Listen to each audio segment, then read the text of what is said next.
An old black woman like you thinks you still have the right to keep this house? Serafina Raven Locksley sneered straight into my face as if I were nothing more than a worn-out object waiting to be thrown out.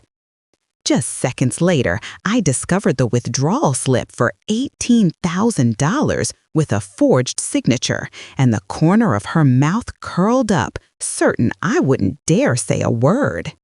But then, in a single moment, Raven didn't know I had received a mysterious call from Marjorie Hill, the only surviving witness who had once seen her push an elderly woman down the stairs, and everything flipped. From Raven's venomous mouth, I finally understood her true identity.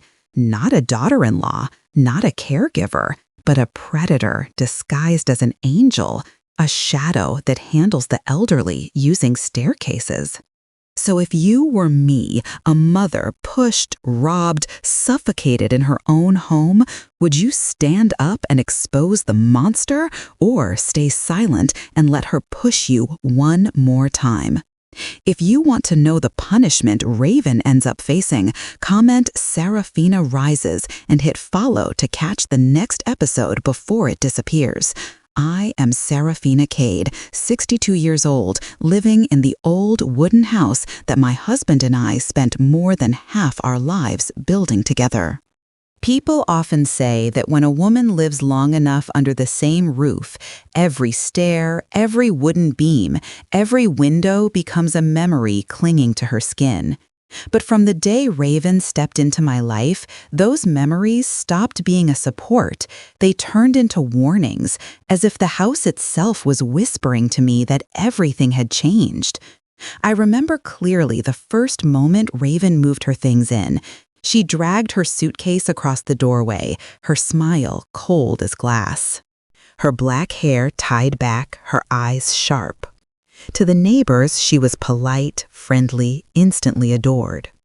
But when the door closed, when the dim light of the living room settled on her face, Raven looked at me without even bothering to hide her disdain.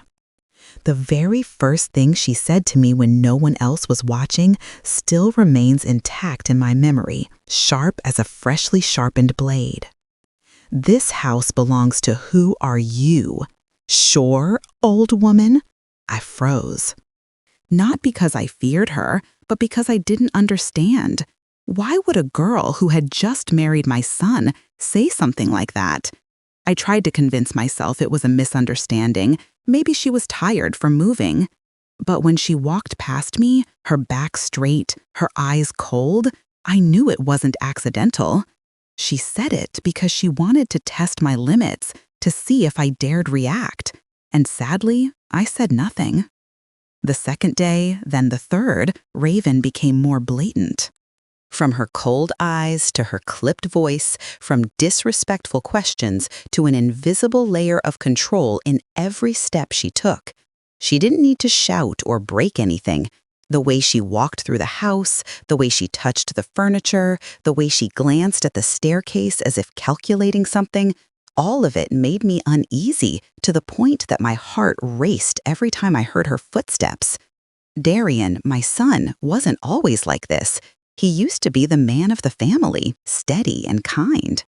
But after marrying Raven, he became small in his own home. The day I asked whether Raven was all right, just because the atmosphere in the house felt suffocating, Darian avoided my eyes, his hands trembling as if hiding something. He mumbled a sentence that stabbed me deeper than any fall could ever do. "Mom, don't make Raven lose her temper." I had never heard my son speak to me in that tone. I watched him turn away, walking quickly into his room like he was running from his own mother. I realized that not only I was afraid, but Darian too lived under a constant silent fear, even if he didn't dare admit it. Raven didn't bother hiding anything. Sometimes she walked into the kitchen just to watch me wash dishes and said, "You exist because I allow it." A sentence spoken as softly as breath, but its impact on my heart was like a hammer strike. I tried to stay calm, tried to believe she was just being impulsive. But when I saw the slight curve at the corner of her mouth, like she enjoyed seeing my silence, I understood I was living with a real danger. I caught Raven's gaze many times, and every time I felt she was measuring my endurance. When she walked up the stairs, she deliberately slowed down, turning her head to look back, as if imagining something. Each time, I felt myself swallowing hard, my fingers tightening around the railing. I didn't know why, but that feeling kept growing, as if some dark omen was waiting somewhere at the end of this hallway. Then, one evening, as I walked past her door, I heard Raven speak softly, not loud enough to be a whisper, but clear enough for me to catch every word. "She's old, one fall, and no one would question it." I froze in place. The air around me thickened, the skin on the back of my neck rose, as if someone had blown a cold breath against my ear. I didn't dare breathe. I didn't dare move. And for the first time in my own home, I felt like I no longer belonged, as if I was living inside a house that wasn't mine anymore. I knew something was terribly wrong waiting ahead, and Raven knew that I had heard her.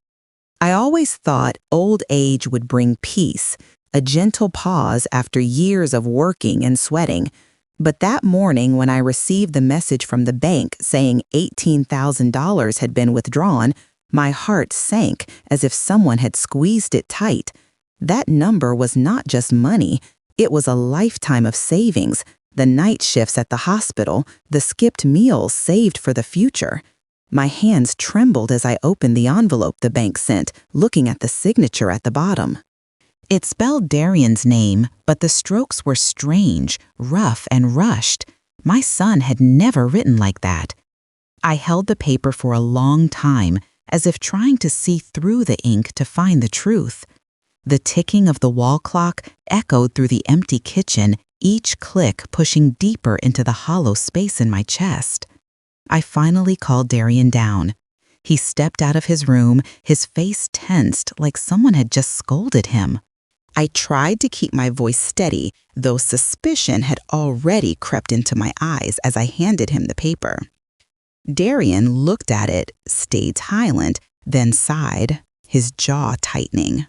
He hadn't even begun to explain when Raven appeared from nowhere, positioning herself between us as if she had been waiting for this moment. Raven took the paper, skimmed it, then curled her lips, saying, "How long are you going to live? What do you need the money for?" Her voice was sharp, like the edge of a broken glass. I felt the confrontation in every word, as if she wanted to test how much I could endure. Darian stood behind her, his eyes fixed on the wooden floor. He said nothing, and that silence hurt me more than a punch. I asked again, my voice sinking because of the weight of it. "Darian, did you sign this?" He looked at Raven, then back at me, and I felt my heart slip into a deep void. Raven cut in as if slicing the last thread of hope inside me. "We needed the money. This house is falling apart. You should be glad we're taking care of things early." I stepped closer, staring at the shaky strokes on the receipt. Suddenly, I let out a sound, not from anger, but because it was too obvious. Forging a signature with a trembling hand. Amateur work. The room froze for a moment. Darian flinched. Raven narrowed her eyes, the darkness in her gaze tightening like a storm cloud. She slapped the paper on the table, tilted her head slightly, and looked at me with a mocking stare. "Do you think anyone's going to believe you?" Raven asked quietly, but it echoed sharp inside my ears. I felt a thin fog settling between us, the kind that smelled like the poison of power Raven believed she possessed. I refused to back down. "This is my money, my sweat. If you want to use it, then talk to me. Don't resort to tricks." Raven laughed, a hollow laugh meant only to wound. "You're old. Your memory is falling apart, and you don't even know it." She said it while glancing at me from head to toe, as if assessing how much life I had left. I wanted to say something, but my heartbeat shifted to another rhythm. When I heard that line, I understood exactly what Raven wanted. She didn't just want the money. She wanted me to doubt myself, to question my own memory, thoughts, and clarity. This was no longer manipulation. It was a strategy to erode my mind. Darian stood there, shoulders dropped, eyes red, but unable to speak. That image made me feel like I was the only one still conscious in this home. I walked into the living room, the receipt still in my hand. Each step echoed on the wooden floor like the knocking of truth I was being forced to confront. I placed the paper on the dining table, looked out the window, trying to steady my breath. The breeze blew gently through the curtains, cooling the room. But inside me, a coldness was gathering, like a block of ice slowly expanding. Suddenly, my phone rang, a message from an unknown number. I opened it. Only one sentence. A sentence that made my grip tighten around the screen, my heartbeat skip. Be careful with the stairs. I held my phone tightly, staring at the warning message about the stairs, as if seeing the shadow of a stranger standing right behind me. That afternoon carried no wind, no sound of cars from outside the street, only a silence stretched tight like a drawn string inside the house I once called home. I tried to steady myself, telling my mind it was just a wrong number, but each word on the screen pressed heavier on my chest. Only minutes later, the phone rang again, a call from an unknown number. I let it ring twice, then answered when my hand had already grown cold. An elderly woman's voice came through, hoarse and broken by short breaths. "Is this Serafina Cade?" I stepped back into the shadow of the living room, my hand gripping the chair for balance. I answered softly, and before I could ask anything, she spoke again.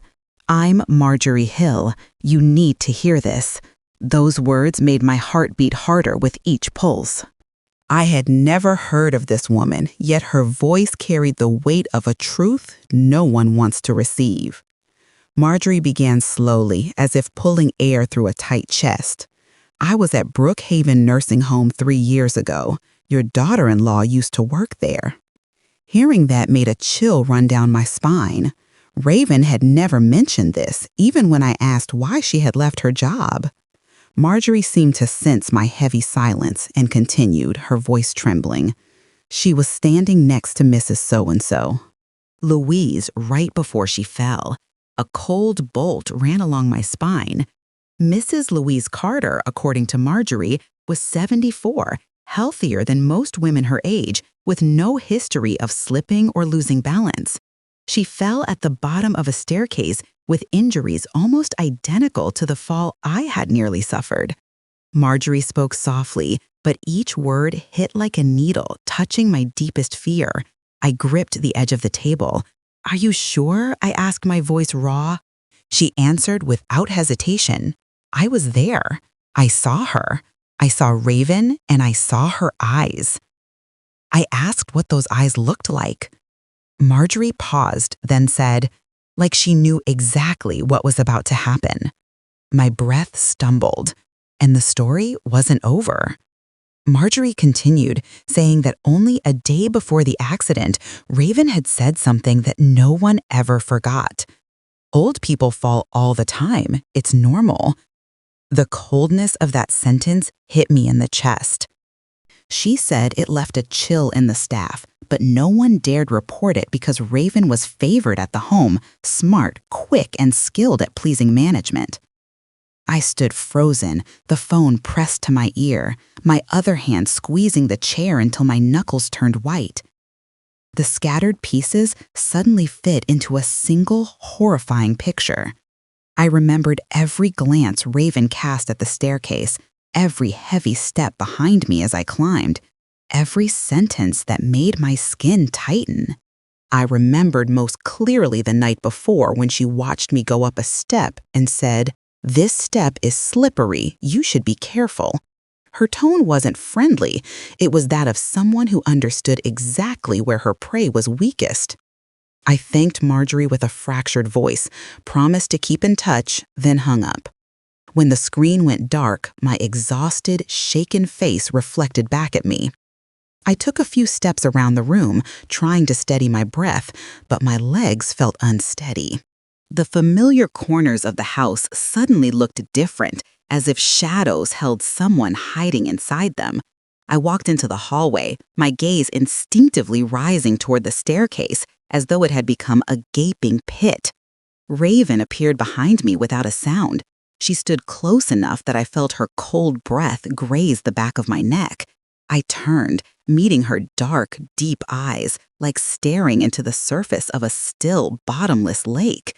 She smiled lightly, like a breeze, yet shameless. "This step is slippery, really." I tried to speak, but my throat tightened. Raven stepped closer, her hand slowly settling on my shoulder. Her fingers were ice cold, tightening little by little, as if testing how I would react. My heartbeat climbed into my throat, and in that moment, I realized she had begun. After the call with Marjorie Hill, I lived in a tension stretched thin like a tightened string. Everything she said kept echoing in my mind. Every time Raven walked through the house, every time she placed her hand on the stair railing, I saw another fragment of her darkness. But what weighed most heavily on me wasn't Raven. It was the distant look in Darian's eyes when he stood beside his wife, as if he had grown used to staying silent under her shadow. I always sensed something missing in that gaze, as if he was hiding something important that I had not yet uncovered. That evening, I walked past the hallway and heard raised voices coming from their bedroom. Raven's voice spilled out like a blade scraping across a glass surface, sharp and cold. "Without me, you would have been in jail long ago." I froze, my heart stumbling over a beat. Darian answered softly, but I still heard the strain in his voice. The door was slightly ajar, letting a warm yellow light spill into the hallway. I stood just far enough to listen without being seen. Raven continued, her voice pounding through the room as if ready to crush any resistance. "You forgot that accident, didn't you? If I hadn't pulled you out, who do you think would have protected you?" Each word struck my ears with a weight I wasn't prepared for. I didn't remember Darian ever mentioning a serious accident, nor any situation that could have put him behind bars. It felt like I was standing before a large door filled with secrets Darian had locked away. I heard Darian's footsteps moving closer to the door, as if he wanted to escape the argument but didn't dare. Raven delivered a final blow. "You owe me. You will listen to me." Every syllable hit like wind slamming against my face. When their footsteps faded deeper into the room, I backed away, trying to steady myself. Raven's shadow stretched across the wall like a reminder that Darian was not just controlled by her, but chained by something truly terrifying. That night, I sat in the kitchen staring at a cup of cold tea. I thought of Darian, of all the years I raised him, taught him to be good, to keep his back straight, to take responsibility. Yet now he was cornered, silenced by a past mistake he couldn't face. My heart sank. I didn't know what happened in that accident, but I knew Raven was using it like a chain to bind him, turning him into someone who obeyed her every command. The next morning, when Darian came down for a glass of water, I tried to call him back. He stopped, but didn't look at me.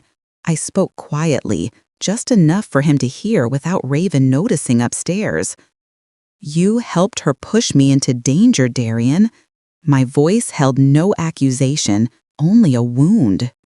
Darian stayed silent for a long moment before whispering, "You don't understand, Mom." I saw his shoulders tremble slightly, and I understood he was trapped between two fears, the fear of the truth and the fear of Raven. I didn't press him.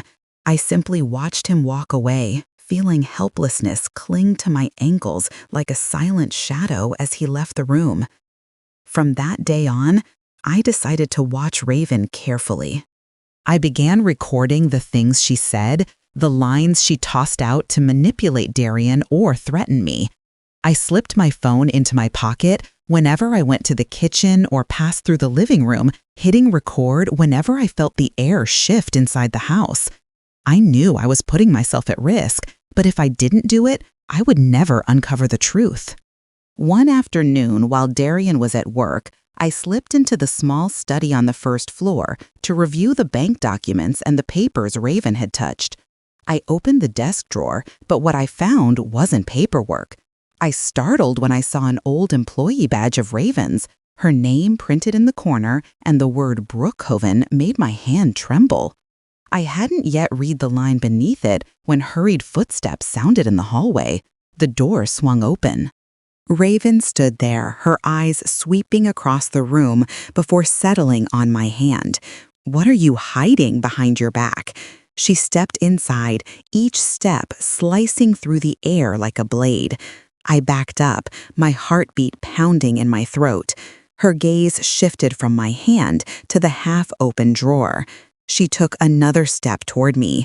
Her hand reached for the doorknob. Then she locked the door. From the moment Raven locked the door in the previous part, I knew our confrontation had crossed into another threshold, a territory where reason was no longer a thick enough shield. I still remember the stiffness in my wrist when Raven came closer, but after that moment, she opened the door as if nothing had happened. That artificial calmness kept me awake the entire night. I lay there listening to every step she made on the wooden floor, each sound striking my chest like a deeper warning. The next day, the air in the house felt heavy, as if soaked in the haze of an approaching storm. I walked down to the kitchen trying to prepare breakfast, but my hands trembled so much that the spoon tapped against the pot in a sharp clatter. Raven sat at the table watching me with eyes that felt like they were examining me through a sheet of glass. She said nothing, only raised an eyebrow as if waiting for me to speak. Darian sat across from her, his eyes red and tired. I knew he had cried earlier. When Raven stood up, she tossed her cup into the sink, the spilled coffee spreading like a dark smear. "I'm tired of this," she said, not even glancing at me. I swallowed the dread inside me, forming a cold stone that rose into my throat. I looked at Darian, hoping to find something of my son in him, but he looked away, his throat tight as if a cord was pulling it closed. That afternoon, while I was wiping the table, Raven walked over and leaned against the stair railing. The light hit her face just right to reveal every cold line of expression. "Serafina," she called, her voice soft but warped. "We need to talk." I turned to her, trying to keep my composure, even as my knees weakened from the fear rising behind my ribs. "What do you want?" I asked. Raven curled her lips as if I had just handed her a key to my weakness. Raven slid her fingers along the stair railing, each fingertip brushing the worn wood as if she were testing its strength. "Sign the house over to me," she said, lifting her face with a smile no one would ever want to see in a peaceful home. "How much longer do you think you'll live?" Those words sent blood surging into my ears. I froze for a few seconds, then replied slowly, "This is my house, and I won't sign anything." Raven let out a short, harsh laugh, sharp like wood cracking under pressure. "I tried saying it nicely," she said, her eyes gleaming the way a hunter's might when the prey stumbles. "You should know better." Darian heard the shouting and rushed out. "Raven, that's enough," he said, but his trembling voice made it impossible for anyone to believe it was a warning.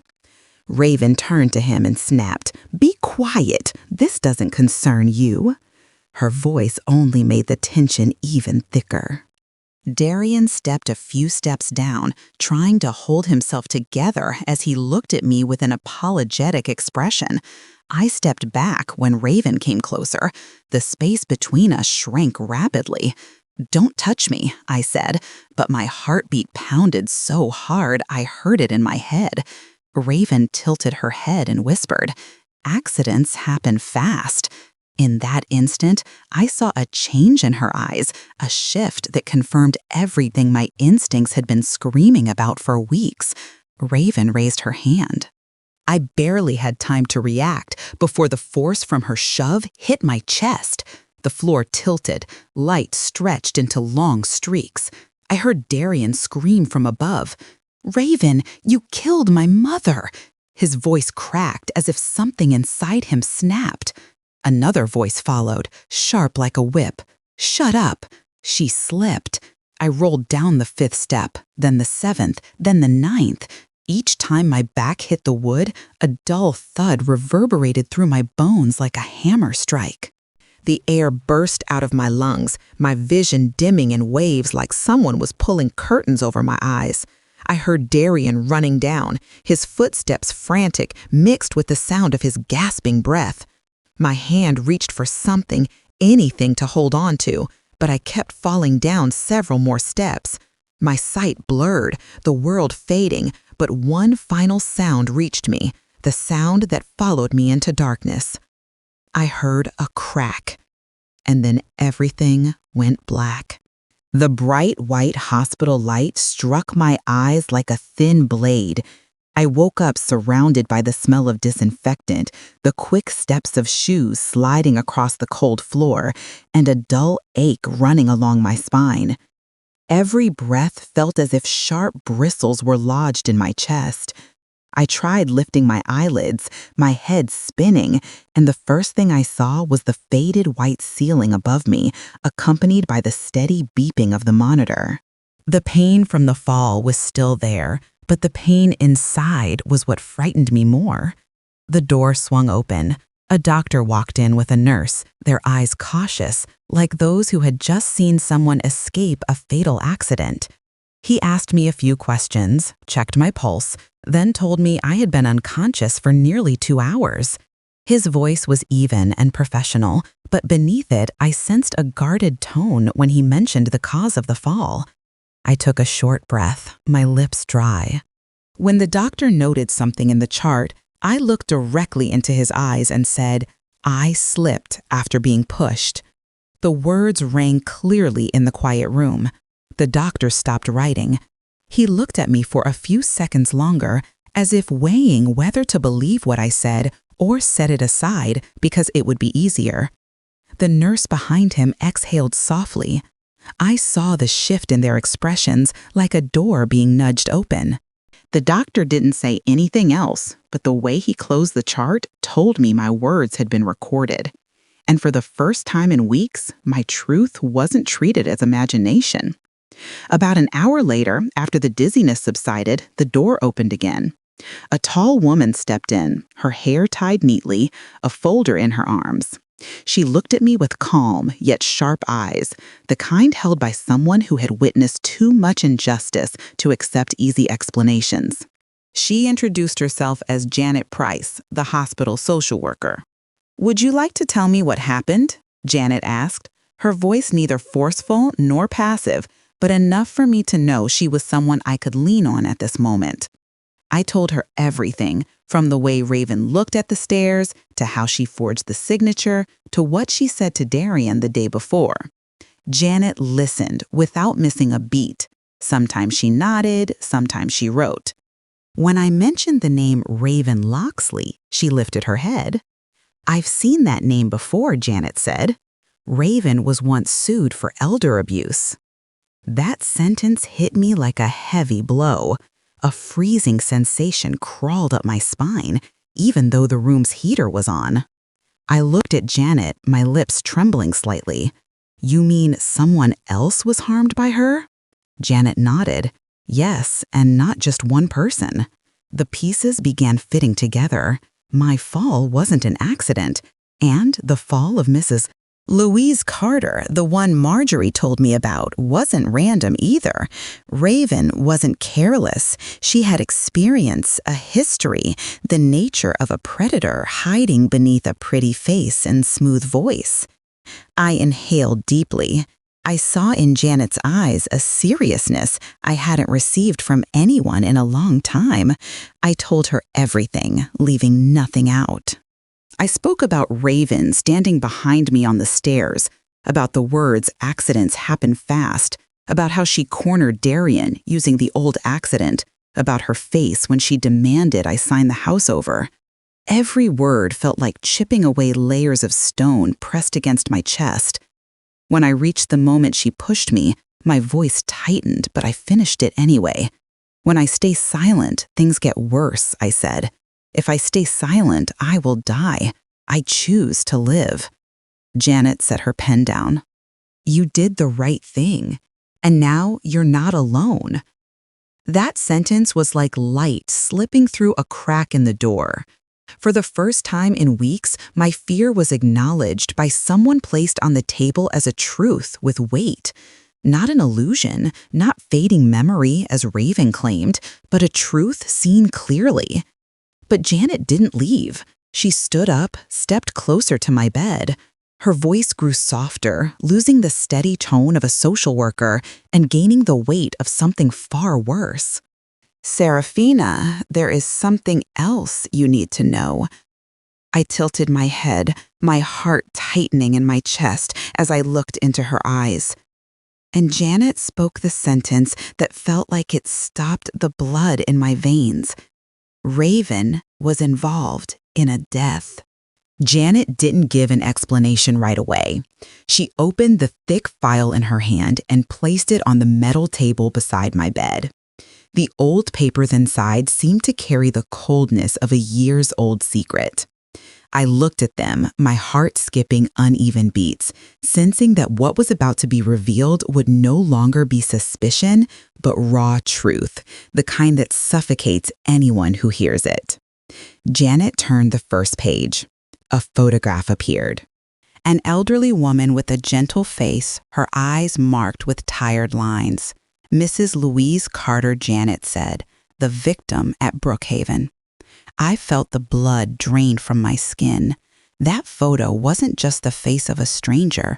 It was the image of someone who had once lived, once hoped, once believed a nursing home was a safe place. Fell down the stairs, Janet said, her voice level and cold. Raven was the last one standing next to her. My heart thudded as if someone struck it from inside my chest. A chill ran from the back of my neck down my spine. My trembling fingers brushed the edge of the photo. Everything Marjorie had said aligned, heavier, clearer, more painful. It was no longer rumor, but data reports, truth wrapped quietly away, waiting for the day it would explode. Janet turned another page. The file contained more notes, statements from former employees, records of Raven's strange behavior, investigations abruptly closed because of insufficient evidence. Raven is very intelligent, Janet said. She knows when the security cameras malfunction, when the supervisors are in meetings, when the night shift staff falls asleep. I stared at those lines. Someone like that had lived inside my home. Someone with a history of causing death had stood behind me on the stairs. I swallowed hard, as if a stone had lodged in my throat. The hospital room door opened. Darian appeared, his eyes red as if he had cried, his shoulders heavy like they were carrying stones. He stood in the doorway, looking at me, then at Janet. His lips trembled. Janet nodded at him, giving him permission to come closer. "Mom, I need to talk to you," Darian said quietly. I looked at him, my eyes full of questions. I didn't speak aloud. He sat on the chair, his hands clasped tightly, and then he began. "Mom, I caused an accident, a serious one." I froze. My heart jerked backward. Darian drew a deep breath and continued. "Years ago, I drove while exhausted. I hit a man. He was badly injured. Darian's voice cracked, his shoulders shaking with the weight of the memory. I should have taken responsibility. But Raven said she knew a way to get me out. I slowly closed my eyes. The pieces arranged themselves painfully in my mind. Raven had covered for Darian. She held the worst mistake of his life. She used it to tighten the chain to control him, to silence him. Darian bowed his head, his voice breaking. I know Raven is cruel. I know she pushed you. But I was scared because if I reported her, my accident would come back. I'd be arrested. I'd ruin my life, ruin yours. I placed my hand over his. My hand was weak but firm. Pain surged through my chest like waves, but when I looked at my son, I knew I had to stand strong. Darian, I said, I can bear this pain, but justice won't disappear just because we're afraid. Darian lifted his head, his eyes wet but brighter. I continued, if justice hurts the ones I love, then it is still justice. I said it not only to Darian, but to myself, to the truth, to the photograph of Mrs. Louise Carter lying before me, to every elderly victim Raven had ever targeted. I could not step back. I could not let death creep toward me again. Janet closed the file and set it on the table, then looked directly at me. Her eyes were no longer those of an observer, but of someone ready to act.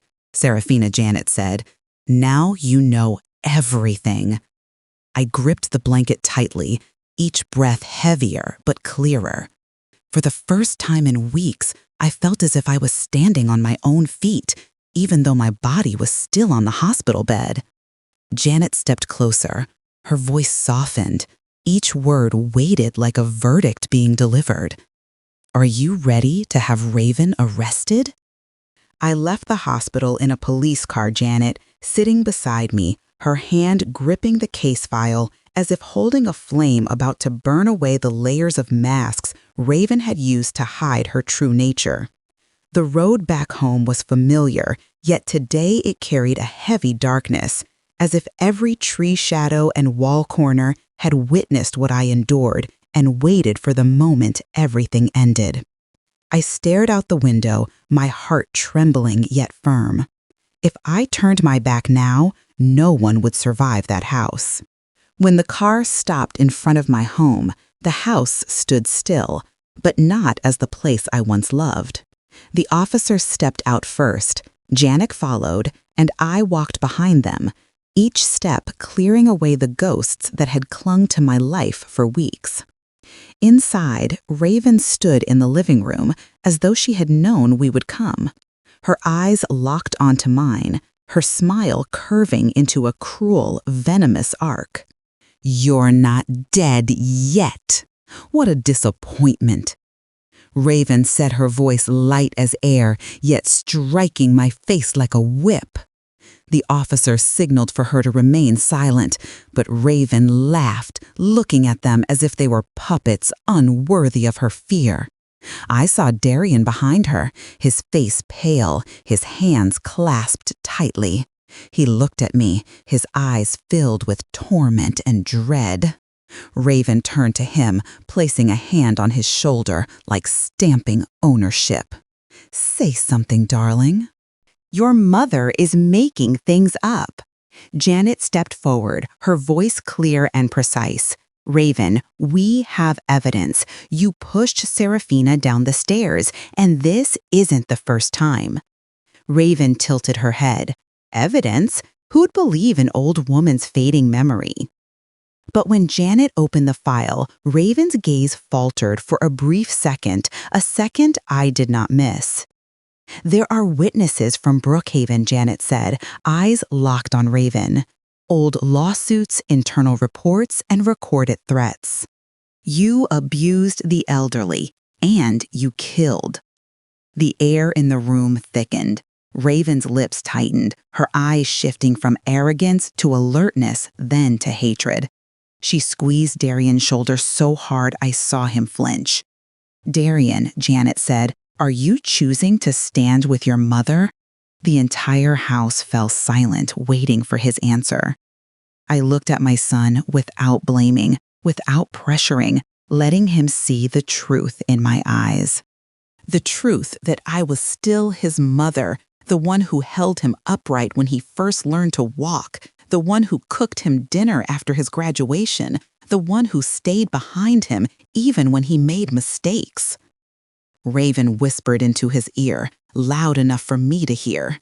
"If you betray me, you'll go to prison. I'll expose everything. I'll bury you." Darian trembled. I saw his fists clench and unclench. He took one step toward me. Raven jerked his arm back. He took another step. I swallowed, feeling time stretch into fragile threads. Finally, Darian turned to Raven, tears rolling down, but his voice steady enough for the entire room to hear. "You hurt my mother," he said, each word tearing from inside him. "I can't defend you anymore." Raven's eyes widened in disbelief. "You're insane!" She lunged toward him, but the officers blocked her. Janet held up the file as the officers began reading the arrest rights. Raven thrashed, shouting like an animal cornered. "You have nothing. That old woman fell by herself." The officers pulled her arms back, cold metal clicking shut around her wrists. The sound of the handcuffs rang through the living room, echoing against the old wooden walls like a verdict. Raven glared at me, her eyes blazing, poisonous enough to make my ribs tighten for a moment. "You'll regret this," she screamed. "Serafina, you will regret this." I remained still, but my heart felt as though a chain had finally loosened after months of suffocation. They dragged Raven toward the door, but when she turned back one last time, I knew the darkness was not fully gone, and I felt the next storm was already on its way. On the day of the trial, I entered the courtroom with slow but steady steps, my breath still aching from the fall, but my spirit sharp as steel. The room was large, the ceiling high, white lights shining down on the long wooden bench where the judge sat, everything making me feel as though I was stepping into the final place where truth would be exposed. Darian walked beside me, his eyes red but clear, as if he had finally escaped the darkness Raven had locked him in for years. Janet stood ahead, gripping the thick case file she had turned over countless times during the past weeks. Raven was brought into the room wearing an orange prison uniform. She no longer had her mocking smile, but her eyes still carried that familiar poison. She looked at me, her lips curling into a half smirk, stiff and forced, like someone clinging to the last crumbs of control. My heart felt heavy, but the trembling was gone. I had seen her true nature, heard the truth from too many people. Today, I would speak to close the chapter of a predator's life. When the clerk read my name, I rose. The entire room fell silent. I spoke slowly and clearly, each word piercing the air like a needle. I remember her hand. I remember that push. I described the moment Raven stood behind me, the shift in her eyes, the coldness of her palm as she shoved my chest. I recalled each stare, each thud of bone hitting wood, Darian's desperate scream, and the crack that made me think I would die. I recounted everything without hiding, without trimming. The room sank into a heavy silence as though everyone could see my fall through my words. When I finished, the judge nodded. Janet called the next witness. Marjorie Hill was helped to the stand. She looked older than when I heard her voice on the phone, but her eyes still carried strength. When she faced Raven, she looked at her as someone would look at a ghost they had been chased by for years. I saw her push Mrs. "Louise Carter, Marjorie," said, her voice trembling but clear. "I was right there. I saw Raven standing next to her. I heard Mrs. Louise cry out, then she fell. And Raven stood there watching, doing nothing. The courtroom stirred. Raven's lawyer tried to cut in, but the judge silenced him. Marjorie continued describing Raven's strange behavior, the chilling statements she once made, such as, "Old people fall all the time, it's normal." Each word struck like a hammer, breaking apart the net of lies Raven had built. Raven began to lose control. She stomped, screamed, "She's lying! They're all lying!"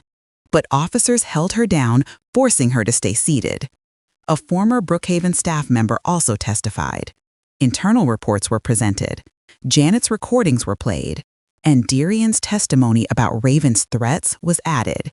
Piece by piece, the evidence stacked into a wall, boxing Raven into the truth. When sentencing began, the courtroom went utterly still. I heard the judge's pen tap lightly on the bench. She looked at Raven for a long moment, her eyes filled with disappointment for someone who had preyed on the vulnerable. The judge read the sentence slowly, each word etched into the air. Raven Locksley, 18 years in state prison for elder abuse and intentional bodily harm. Raven's eyes widened, her whole body stiffening, as if struck by lightning. She turned toward me, hatred burning in her gaze. But I no longer felt fear. I saw only a predator, stripped of power, forced to face the consequences she had escaped for years. Darian squeezed my hand.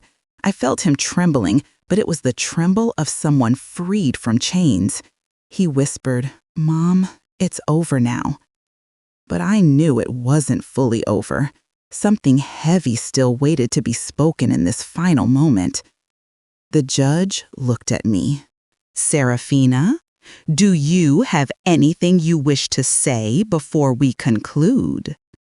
The entire room turned toward me. I stood, a sharp pain in my back, making my knees buckle slightly, but I straightened myself. Something inside me was ready to be voiced, and I opened my mouth right before saying the words that would change the ending of this entire story. The courtroom fell completely silent as I stood. The ceiling lights shone down, making every face sharp and clear, as if justice itself were looking through each person. Raven sat in handcuffs, her head lowered, though her eyes still carried the last flickers of venom. The judge waited. Janet watched me with trust, and Darian stood behind me, his hands trembling but warm. I understood that what I was about to say was not only for Raven, but for the life I had nearly lost to the dark. I inhaled the ache in my back, reminding me that I had survived, endured, and now stood here. "Those who push others down the stairs," I said, my voice ringing through the room, "will be pushed back by fate in the end." The words dropped into the courtroom like a heavy stone, freezing the air. No one breathed. Raven lifted her head, her gaze shaking for the first time I had ever seen. She tried to speak, but her lips trembled and closed again. The judge nodded lightly, as if acknowledging that my words were the last truth needed in that trial. When the session ended, the officers led Raven out. Her steps were jerky, desperate, but she no longer had any power to grasp. I watched her go, not with joy or fury.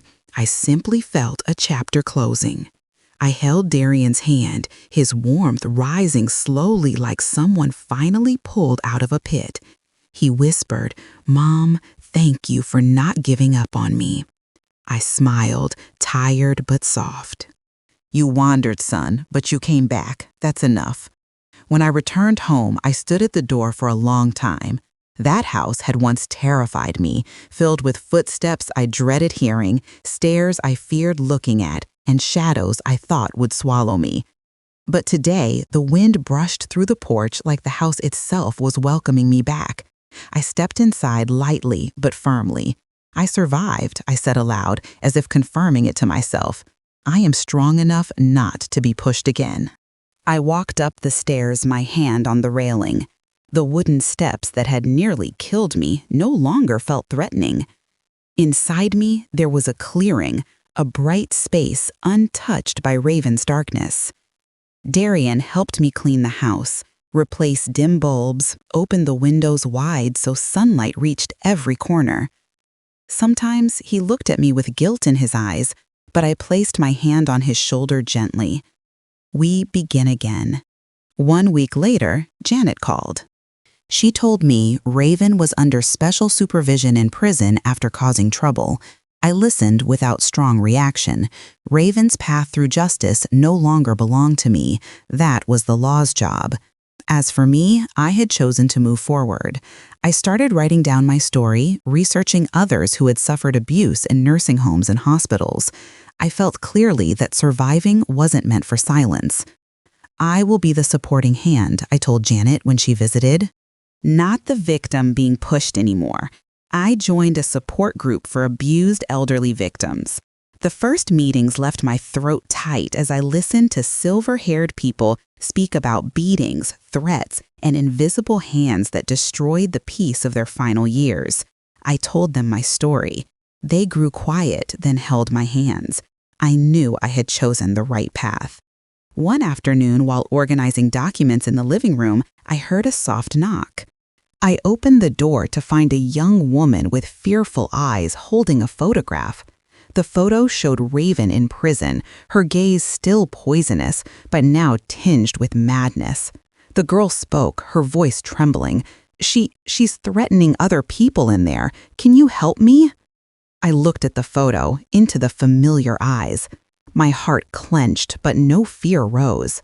Raven's darkness hadn't disappeared from the world. It had only moved somewhere else. And now someone stood at my door, begging for help. I placed my hand on her shoulder, gentle yet steady. "Come inside," I said. "Tell me everything." And in that moment, I knew my journey wasn't over. It was truly just beginning. When the young girl sat on the chair across from me, her hands squeezed together so tightly that her knuckles turned white. I saw in her eyes the same thing I once saw in the mirror, the fear trapped inside silence. I poured her a cup of tea, my hand steadier than it had been in months, as if life had forged strength into me through every storm Raven left behind. "What is your name?" I asked. "Lila," she answered, her voice thin as thread. I listened as Lila told me about her grandmother, who was being threatened inside the prison, about the looks Raven shot through the bars, about the lingering terror that clung to her even though Raven was already locked up. When Lila finished speaking, I stayed quiet for a few seconds, feeling my heart beat slow and firm like a drum announcing the beginning of a new chapter. "Lila," I said, placing my hand gently over hers, "the most frightening thing isn't how strong the evil is. It's that we once believed we weren't strong enough to stand up." Her eyes flickered like a small candle. I stood, opened the cabinet, and took out the box of documents I had gathered over the past weeks. Files of victims' recordings, testimonies, whispered by people who were too afraid to speak loudly. A treasure of truth enough to light up the darkest place. From today on, I said, you won't be fighting Raven alone. Lila looked at me, her eyes wide with surprise, as if seeing a piece of the future appear before her. I smiled, not with the smile of someone who had once been pushed down a staircase, but with the smile of someone who survived, who rebuilt her life from the edge of death. I won't let anyone else fall the way I did, not ever again. Outside the window, the late afternoon sun cut through the glass and hit the mirror on the wall. The light reflected onto my face, washing over every invisible scar and turning them into proof of life. Years from now, people may forget the trial, forget the name of the woman who pushed me, forget the bruises on those stairs. But I know there is one thing they will not forget: The story of a brown-skinned woman who rose from the brink of death and turned her pain into a path that saved others. A story people will repeat whenever someone feels afraid. Like a reminder, Serafina Cade survived. Serafina Cade rose. And Serafina Cade never gave up. I looked at Lila, then at the warm light outside the window. A new journey was waiting. And I stepped into it with every ounce of strength fate had carved into me through my fall. I live. I am free. And I will protect those who no longer have the strength to protect themselves.